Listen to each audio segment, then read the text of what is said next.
We don't start to choose ourselves, and we talk with the government and say, what do you want? In the old days, as I always say, Donorland was more or less Disneyland. You invented a fantasy, came to a poor country, and then implemented it. That is not the right way to deal with it. The right way is really to listen to the government, make sure that they are the owner of their own development.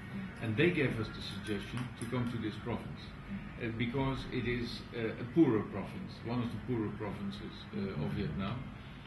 They are serious in really wanting to eradicate poverty, and then it's logical that you go to some poorer areas. And it's through the provincial government, but also directly through NGOs, for instance. And GVC, the Italian NGO GVC, is an important NGO here. It's also used by the provincial authorities, and they know the province, so then we can have a good cooperation. Because we in EuropeAid don't do things ourselves. We either ask the government to do it, or ask NGOs or private sector to implement the development cooperation. First of all, we paid a visit to the provincial authorities here, and I was impressed by the way in which they explicited what they wanted. So it was not just cozy talk in a corner. They explicited their program, their ideas on how they want to make their responsibilities realized in the near future. We went to visit an institution for handicapped children.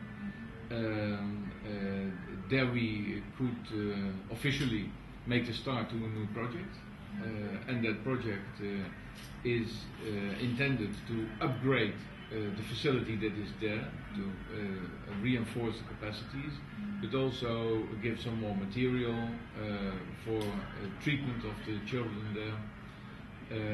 And lastly, we visited a waste separation project in a hospital here. Important not only for the people working in the hospital, but also for the people living around the hospital.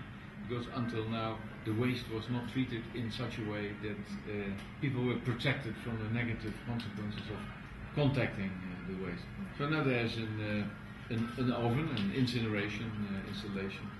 And it's nice to see that when money is given, it's also used in a proper way. And I've asked the director of the hospital. Is the staff fully trained?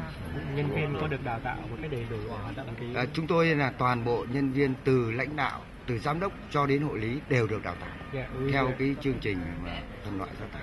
Và bây giờ chúng tôi đang làm rất là tốt. Everyone will train it from the director to the nurses to the assistants will train how to separate the waste. And training is one, but do they also apply it? Nhưng mà đấy chỉ là đào tạo, nhưng họ áp dụng cái đào tạo. Chúng tôi áp dụng tốt. Yeah, we apply very well. Từ phân loại ở bệnh phòng phát sinh ra rác thải y tế, rác thải sinh hoạt ở các bệnh phòng đều được phân loại từ bệnh phòng.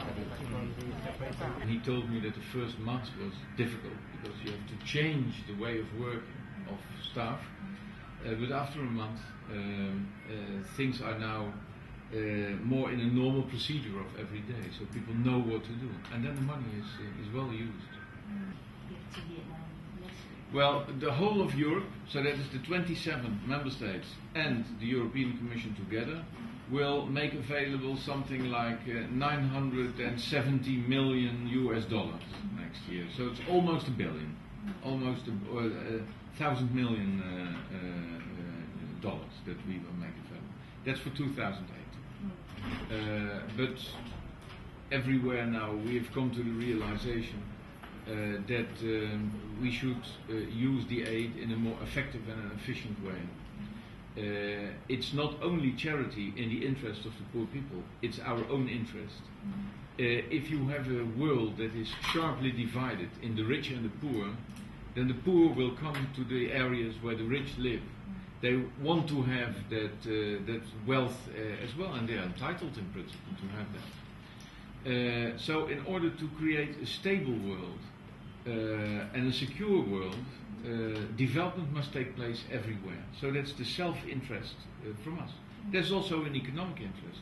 Vietnam is a big country with a large number of people living here, and if you develop the country here yourself, then it opens up markets for us as well. If we have a good cooperation, it opens the European markets for Vietnamese products, and it opens the Vietnamese markets for European products. So how do you think about it?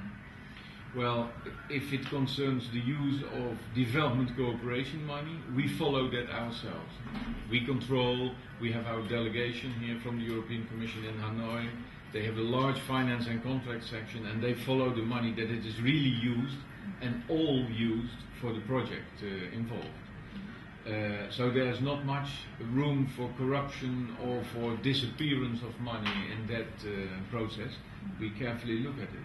So what are you doing? What is the result of what you have put in place? Show us concretely. Don't tell us stories about it. The country is doing better, but show the photographs, so to say, of what is better indeed. And that is something that we have to pay more attention to, results, because in the old days we were only interested in giving money. But that's over. We are now also interested in, is it used efficiently and effectively? Because there's not one country in the world that came out of poverty because of development cooperation alone. Not one country. There must be something else. And that something else is ownership from the government and getting the economic motor going. Development cooperation can only help a little bit, facilitate, give capacity for a short time, help with infrastructure. You have to do it yourself. We cannot develop a country has to develop itself.